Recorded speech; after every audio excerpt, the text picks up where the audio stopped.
Assalamualaikum warahmatullahi wabarakatuh. Perkenalkan, nama saya Ernest Ayu Alfionita. Di sini saya mau menjelaskan tentang teknik evaluasi pembelajaran bahasa Indonesia untuk penutur asing.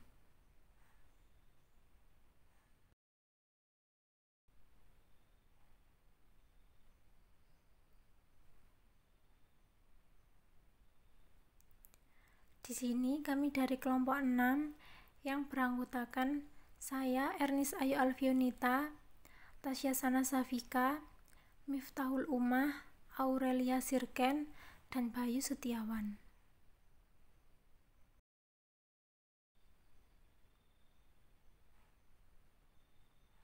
Evaluasi pembelajaran BIPA dalam pengertian luas dapat diartikan sebagai suatu proses merencanakan, memperoleh, dan menyediakan informasi atau data yang diperlukan sebagai dasar untuk membuat alternatif keputusan. Dengan demikian, setiap kegiatan evaluasi atau penilaian merupakan suatu proses yang disengaja direncanakan untuk memperoleh informasi atau data.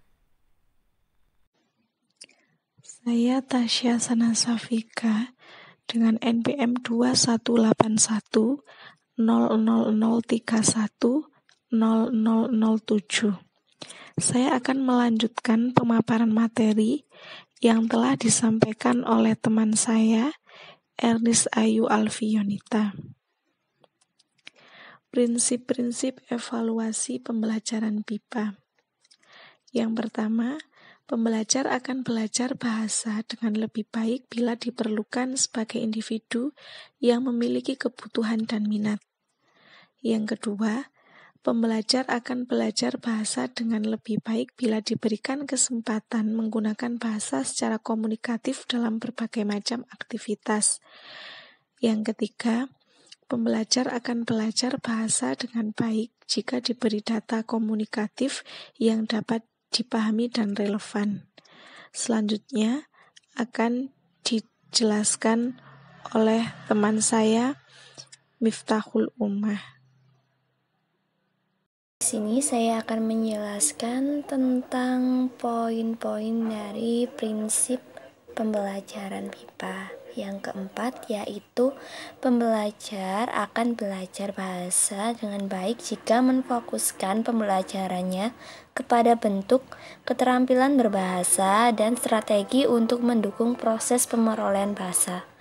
Kelima, pembelajar akan belajar bahasa dengan baik jika diberikan data sosiokultural dan pengalaman langsung dengan budaya bahasa sasaran.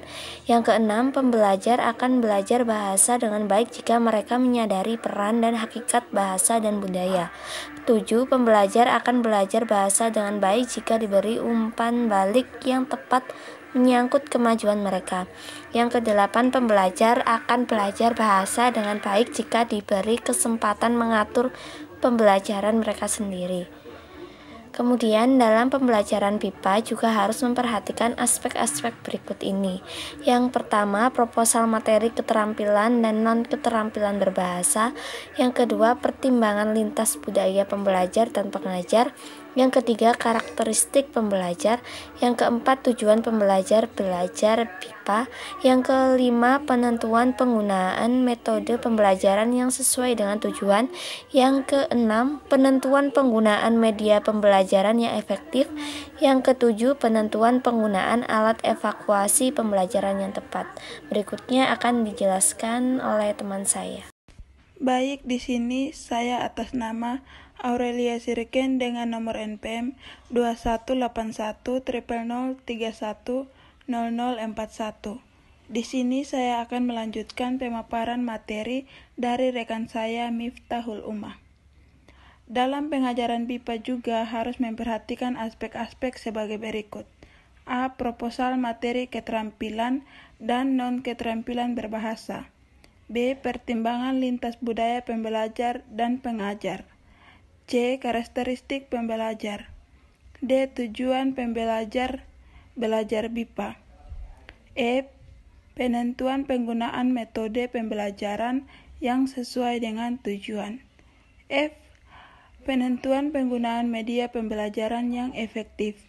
G. Penentuan penggunaan alat evakuasi pembelajaran yang tepat. Selanjutnya akan dilanjutkan oleh rekan saya. Saya Bayu Setiawan dengan NPM 220100031004 ingin melanjutkan pemaparan materi yang sebelumnya dipaparkan oleh rekan saya, yaitu Aurelia Sirket.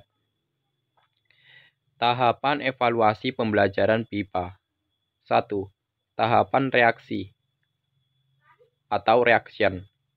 Evaluasi reaksi mengukur seberapa tinggi reaksi atau tanggapan murid untuk mengetahui kepuasan murid terhadap program yang diselenggarakan. 2. Tahapan belajar learning. Evaluasi belajar pada program pembelajaran learning bertujuan untuk mengetahui seberapa jauh perubahan pengetahuan, sikap, dan keterampilan murid setelah mengikuti pembelajaran. 3. Tahapan perilaku atau behavior. Evaluasi perilaku ini dapat dilakukan dengan membandingkan perilaku sebelum dan sesudah mengikuti pembelajaran maupun dengan mengadakan interview dengan peserta didik. 4.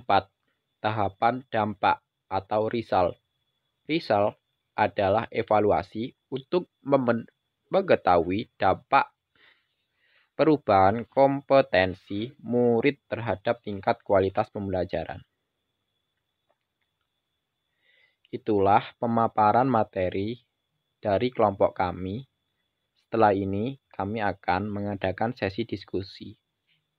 Wassalamualaikum warahmatullahi wabarakatuh.